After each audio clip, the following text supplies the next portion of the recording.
we should talk about this. Stemmed from our last week's conversation about the Okay. linear exit tax, right? California, 5% going No, we're to. gonna do this one again.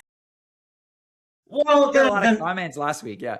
that we gotta give people what they want. Well, okay. So the next interesting question is: let's say that people are actually being serious about exiting California. Where should they go? I know. I think you mentioned Austin. You love Austin, right? Oh, this is a funny question. Other people are mentioning Utah of all places.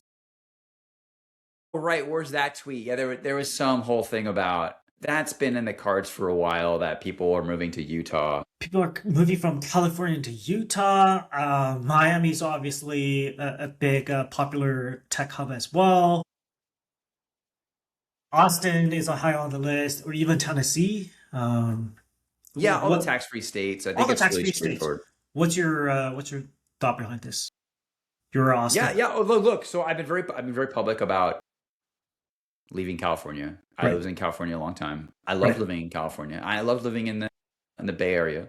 But I became convinced that like the real estate market had peaked a couple of years ago, and that the future of California looked really challenging to me. Like the state just has an enormous amount of unfunded liabilities. Like most states, like most government, it's not unique, but it's really big in California. And if anything ever happened to the real estate market, it could just be catastrophic. And so actually the story is that I owned a house in Northern California. It was worth a fortune, just like all the homes in California.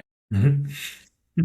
And I was like riding bikes with my buddies, and I heard that like people were like losing their fire insurance. So I mean, California. So then, So all of California, is pretty big.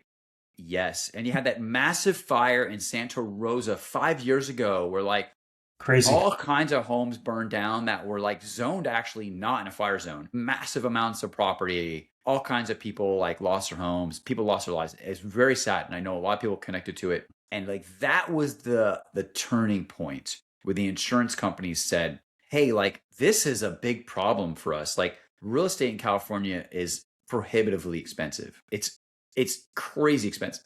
It's very expensive for us to insure this stuff. And now we're finding that like areas that we thought were safe actually are not safe. And the state has put all kinds of like restrictions in place when it comes to like, there's a board that manages raising the price. So insurance. So the insurance company's response was like, well, we're just going to leave the state. We're not going to insure homes, which everyone kind of kind of laughed at.